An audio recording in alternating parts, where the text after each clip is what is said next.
Next is Karuna Purna Hridaya, which means his heart and soul is filled only with kindness.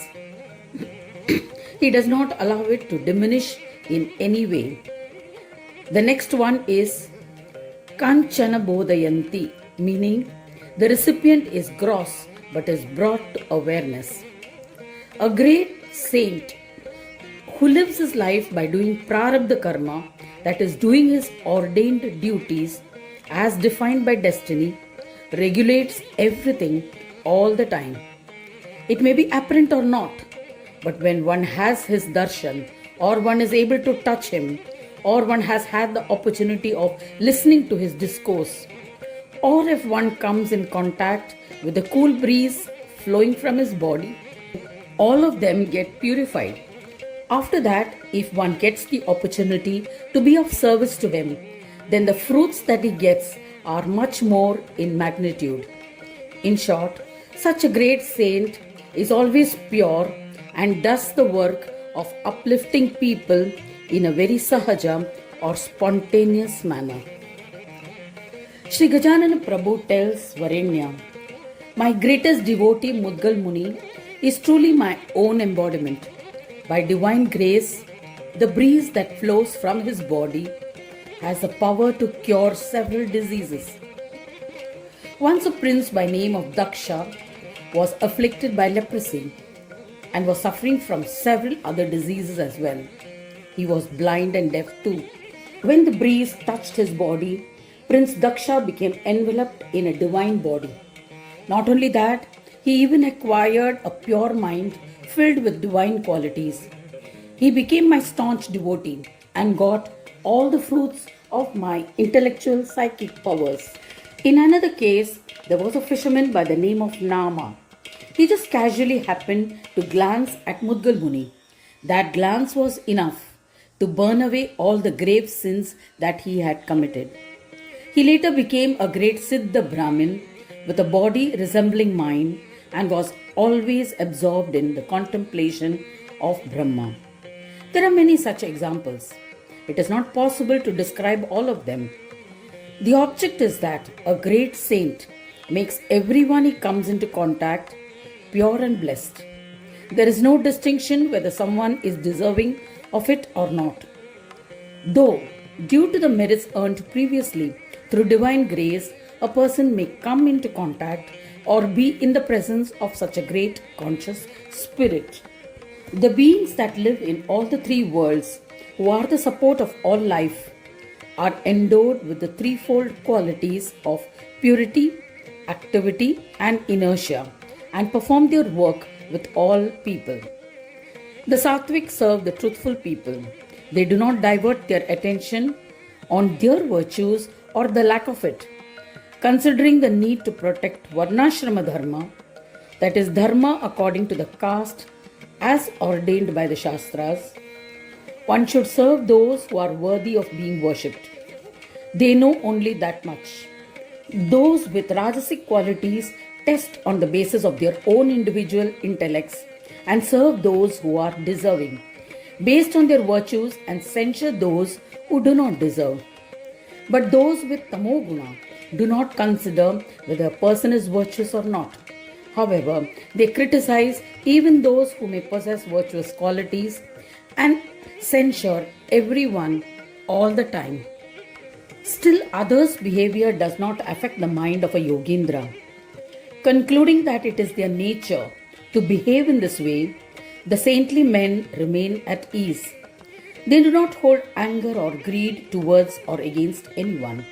Briefly, the most excellent of conscious yogis seem to gain control over the threefold types of men. Knowing that they behave in this manner, it has been decided that they will move about like that, and their mentality will be as they were destined to be previously, and they will behave accordingly. In this manner, the conscious yogi does not give any reward in the form of attention or blessing. Since their good or bad behavior does not have any effect on them, the saintly persons are tolerant towards everything of everybody, and at the same time are considerate of all. This is the meaning of the position of Vashigrit Jagadatraya. Kindness. The heart of a yogi is always filled with kindness. Therefore, anyone who comes in contact with them, in whatever condition, they will not get anything but kindness. It never happens that they show kindness only to if someone behaves considerately, and if he starts behaving against him, then they do not show kindness. This is the meaning of the words Karuna Purna Hridaya, which defines the state of his heart. However, while initiating and instructing a student, each one is considered on an individual basis of his preparedness, receptivity, and deservedness. Generally, it is believed that he should give away what we like or that which we have acquired ourselves. But in the path of liberation, in the matter relating to consciousness, this rule does not apply, and neither is it possible. This is because the kind nature of those excellent people is not subject to change. This is the case with all things that are tremendously joy-giving. Therefore, it is wasteful to give away to someone who does not deserve. In many cases, it may also bring diametrically opposite results. Since they are totally aware of this, they instruct only on seeing a worthy student. The rules of the Shastras have also been determined accordingly.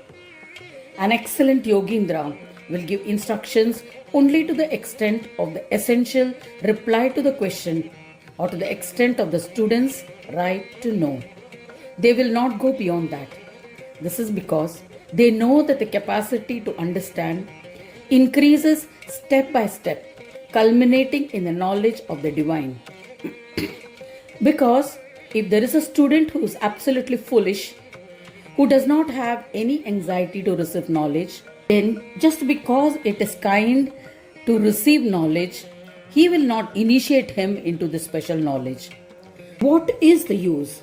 In the end, how will he observe its practice? It will only be a waste of energy. It is for this reason that step-by-step instruction has been found to be useful. If the practice is very simple, such as chanting of a mantra, then it can be done with restraint. This should be followed by performing the deeds according to Swadharma as prescribed in the Shastras.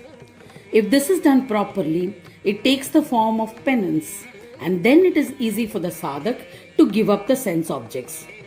Whatever is attractive and relishing to the mind should be released.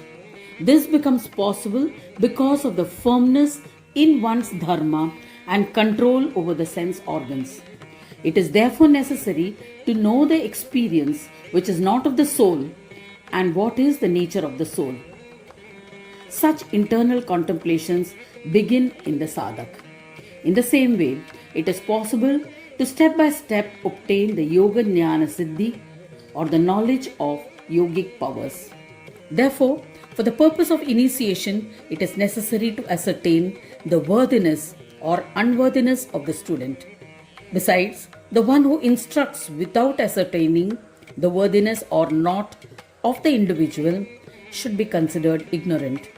He himself does not have any experience and he is instructing others simply to flaunt his panditya, that is scholarship, all knowledge, before achieving complete detachment from attraction towards sense objects is useless. Similarly, if one himself is not worthy and instructs a non-deserving person, he is an absolute fool. It will attract the fury of God, who is the embodiment of knowledge, the Supreme Being, because as he says, giving my knowledge to someone undeserving is like putting an obstacle on the highly secretive nectarous knowledge. Sometimes there is also a chance that it might be misused. To bring out the special meaning, a detailed description about consciousness is given in the next verse. We shall see that in the next audio.